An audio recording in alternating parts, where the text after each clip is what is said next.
I'm Kyle Kittleson with MedCircle. Welcome to our YouTube channel. If you have not been here before, we are a mental health education company that provides online membership separate from YouTube. But of course, you can subscribe here on YouTube and get free content that we upload each week. If you want more and more in-depth content, go to medcircle.com. Today, I am talking with Dr. Judy, who has a great series on MedCircle on adult ADHD. I'll link to that below this video in the description. But Dr. Judy, I want to talk about the misdiagnosis of ADHD and other commonly misdiagnosed mental health conditions.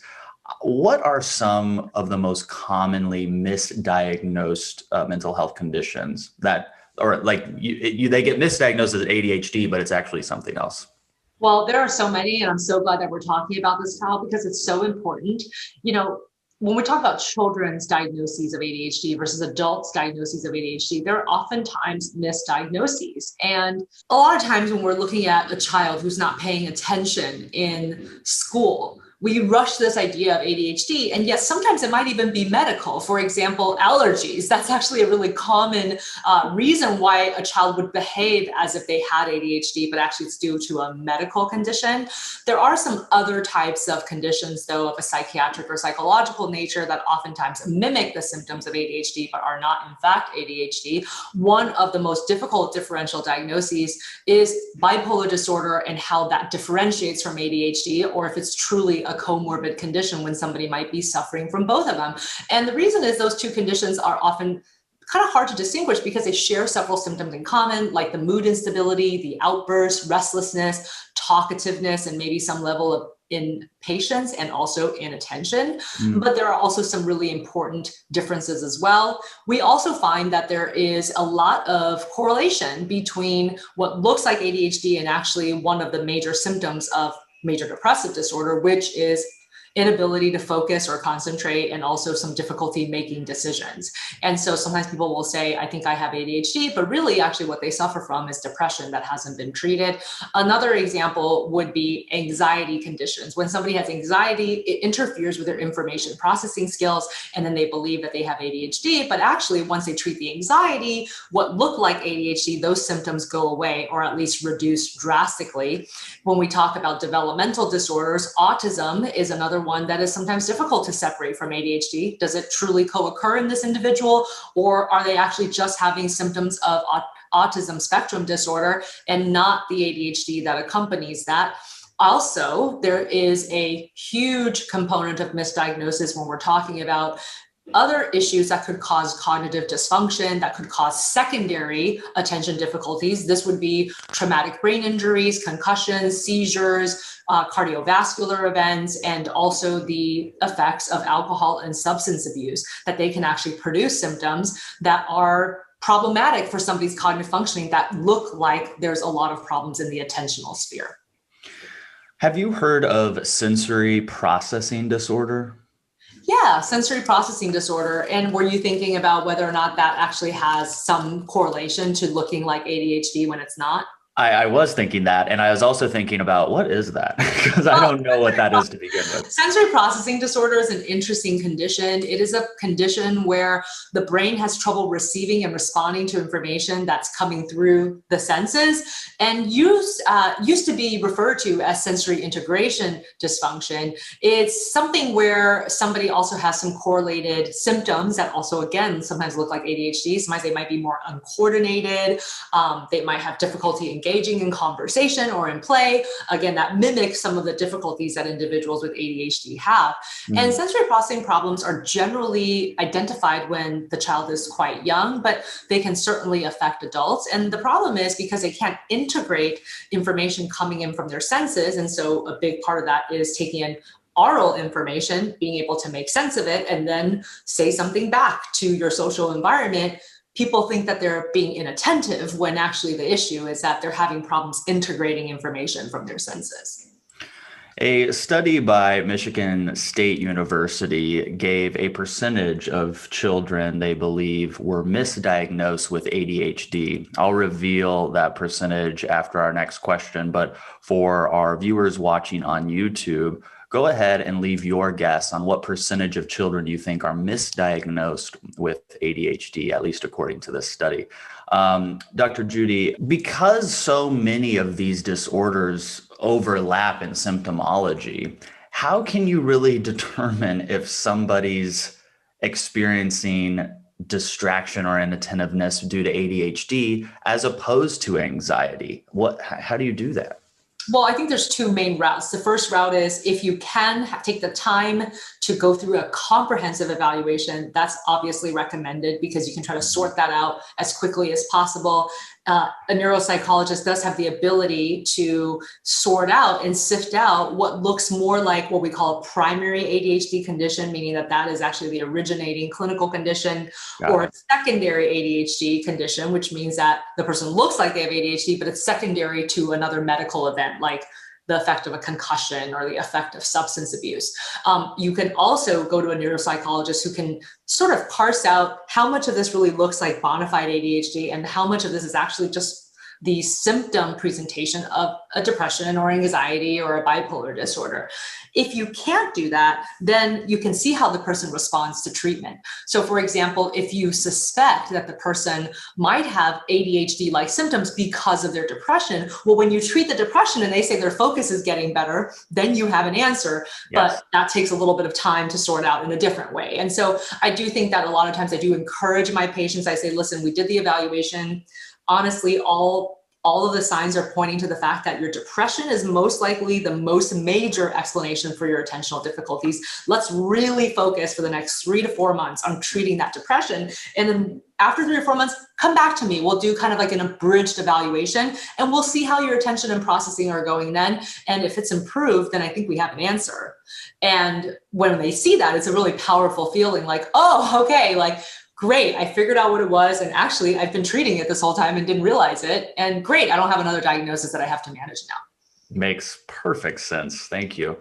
That answer to the percentage of children misdiagnosed with ADHD, according to a study from Michigan State University, is about 20%, and that's about 1 million children. Dr. Judy, what is your response to that statistic, 20% of children being misdiagnosed with ADHD? That really doesn't surprise me, especially in children, because developmentally they are changing so fast. And that's why I think, I know it's hard for parents. It's your child. And that N of 1 or N of 2 or 3, that's the most important thing to you in your world. And you want to get them help as much as possible and as quickly as possible. But sometimes children are going through a developmental phase. Sometimes it could be difficult or exhibit difficult behaviors or concerns or things that, for example, look like OCD. After 2 or 3 months, they go away naturally. And there's actually nothing to be concerned about from a clinical standpoint. And so I think that that's probably part of the misdiagnosis, is because children might be going through some phases. And 3 or 4 months later, it kind of resolves itself or it becomes something different. It wasn't what you thought. And so I think that misdiagnosis happens for that reason. I also think that it happens because there are a lot of cooks in the kitchen. There's the parents' view, the babysitter's view, the grandparents' view, the teacher's view. Everybody sees a different side of the child. So I think sometimes when teachers say, hey, they're really inattentive in the classroom, but at home, you don't see any of those problems, that's not actually ADHD. ADHD requires that you are essentially exhibiting those symptoms in 2 major areas or situations of life. So there might be something else going on. There might be something else going on in school, like maybe they're being bullied, maybe they're having difficulties with peer relations, and that's why they look inattentive. Or sometimes they're bored. I've had students who have told me, maybe I haven't been doing so well in class, but it's only because I'm so ultimately bored. And then I'll evaluate them and they're extremely gifted. And they really should be moved to an extremely gifted class. And then once you do, the inattention problems resolve. We've talked about the common disorders that are misdiagnosed as ADHD at the top of this interview: anxiety, autism, sensory processing disorder to a degree. In your experience, is there one that ranks number 1 as most commonly misdiagnosed? Oh, mood and anxiety disorders for sure. I think that because it comes with an attentional deficit presentation for many people. Again, if you're really depressed and in your thoughts, how are you going to focus on anything? You're not. And also you're kind of having this low motivational aspect of being depressed. And so that's going to affect your performance too. Anxiety, if you're a ruminative person, you're always considering your worries, Well, your mind actually can't multitask very well. So if you're in the middle of ruminating about something, people will say, hey, this is the third time I've said this to you. How come you didn't listen to me? Do you have ADHD? Well, maybe they don't, but they've just been in their own thoughts, worrying about something that's going on in their life right now. And so I think that those are the most common that I see. And it's probably because depression and anxiety are so common. And so a lot of people will come in and they'll say, I have both depression and ADHD. And then after a period of observation and treatment and evaluation, we realize, no, you just have depression. You don't have ADHD. And once we treat the depression, the ADHD conditions go away. If this is prompting questions that you would like to ask to Dr. Judy, you can ask those to her tonight during our live panel. Use the links below to register. She'll also be joined by myself and the other MedCircle doctors like Dr. Dominic Sportelli and Dr. Romani. Hopefully we'll see you tonight to have more of this conversation and get more of your questions answered. Dr. Judy, in regards to the treatment of ADHD, if somebody and I want to focus on a child here. If a parent's child is diagnosed with ADHD, they go on to a treatment plan. I understand that if the treatment's not working, then either the treatment's wrong or maybe the diagnosis is wrong.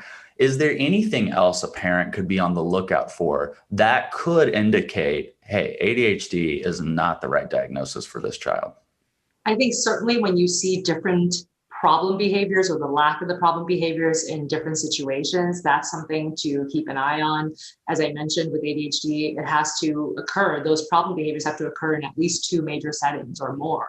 And if you're not seeing that, you're seeing that there's some differences, then that's a reason to kind of have just a little bit of a heads up about thinking about, what I want to do next. Do I want to go for a second opinion? Do I want to share this information with my doctors or even my teachers? Because you're saying that if the child is not focusing at school, but is attentive at home, that could be an indication that ADHD was the wrong diagnosis. Right. And just to play devil's advocate, though, what if I have a child that was inattentive at school and inattentive at home? He got the ADHD diagnosis. He started treatment, and now he's much better at home, almost great, but he still has issues at school.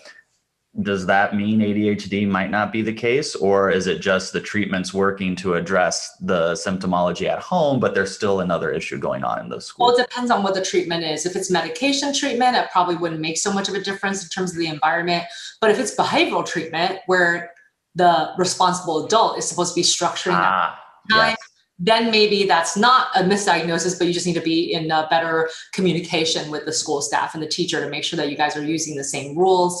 So I think that's important. I think if you see other emerging difficulties that aren't addressed or encompassed in an ADHD diagnosis, as you mentioned earlier, sensory processing disorder comes with a lot of other stuff. And it comes with things like difficulty just integrating information from your senses and making sense of it. So if it's not just inattentiveness, but it's like they literally don't seem like they understand what you're saying, or they're having other types of sensory issues or sensory sensitivities, I think that's when you have to get them evaluated to see if there's anything else that's going on. Also, sometimes people look inattentive only because they are having difficulty with certain tasks.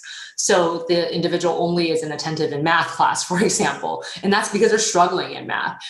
They may actually have a learning disability and maybe ADHD too, or maybe not ADHD with the learning disability. So I think especially when the child is before the age of 18, public schools have a responsibility to provide the child with a certain level of education and also an evaluation process so that they can provide them with that education. So definitely advocate for your child. They should be tested through the school, given all of the resources that the school has to offer. And again, if you're in a public school system, they are required to do that for you. Excellent. Well, again, Dr. Dom has a great series on childhood ADHD, and Dr. Judy has a great series on adult ADHD. I know I'll see many of you tonight during our live panel and much more of you here on our YouTube channel. You can register for the panel below this video. You can subscribe to our video right here. I appreciate all of your support to help us make this mental health education available to more and more people. I'm Kyle Kittleson. Thanks, Dr. Judy, for being here. Remember, whatever you're going through, you got this.